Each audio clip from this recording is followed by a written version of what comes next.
नमा से फूलेला से मिया का पसावा कवन मासावा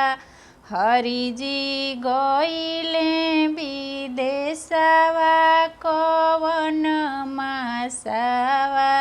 हरिजी गइले विदेशवा कवन मासावा कार्तिक मासे फूलेला से मिया का पसावा अगहन मासावा हरिजी गइले विदेशवा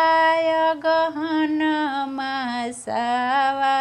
ना शोभे सिर चोटी ना शोभे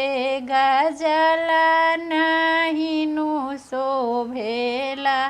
सासुजी राउर बोलिया नाहिनु शोभेला ननद जी राउर बोलिया नाहिनु शोभेला गइले विदेशवा लिखले कपतिया सुन हो धनिया आई बिचढ़ते फगुनवा सुन हो धनिया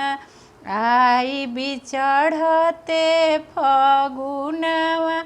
सुन हो धनिया।